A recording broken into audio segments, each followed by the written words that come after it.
Pasta seems to be one of the cheapest ways to get basic nutrition in, with the following constraints, that one also wants to store this, otherwise maybe it would be bread.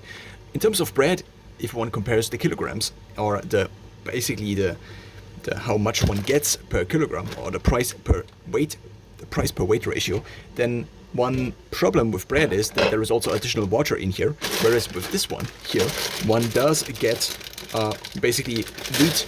Basically all of what is in there is wheat, so there is no additional water, at least not as much.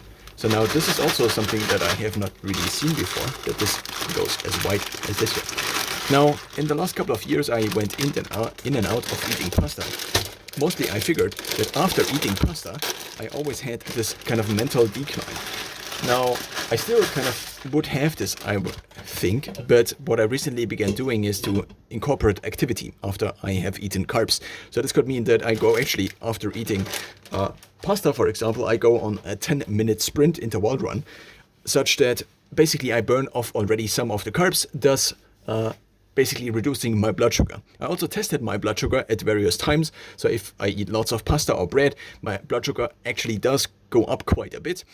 I also recently tested this with oats, but the oats now have the bigger disadvantage that they have lots of fat.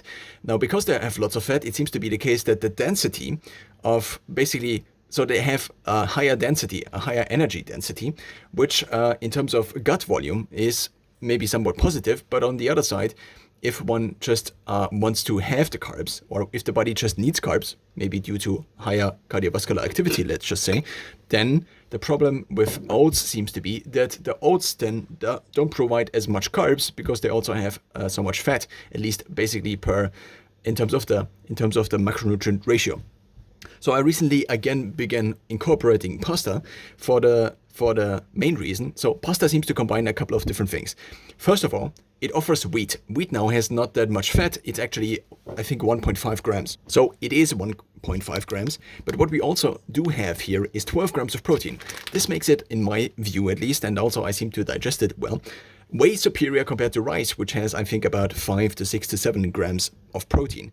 So if one now eats, let's just say I have a cardiovascular day in which I don't have that much strength training, thus maybe having a lower protein need, then sometimes I can get almost all my protein needs from this, it seems. So I am not then ending up at the end of the day kind of hungry as I want to go to bed, or too hungry to sleep actually.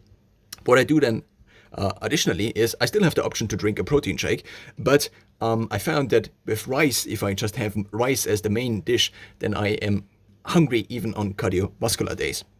So now bread has the big downside that one needs to get it again and again, or it is bread that is actually packed in foil, let's just say, and then it has the downside that you also need to store the enlarged volume, whereas this here does not contain as much water and is also not blown up in terms of the structure, but it has the big downside that one needs to cook. But in a certain way, one can see pasta kind of as bread on demand that is almost infinitely shelfable.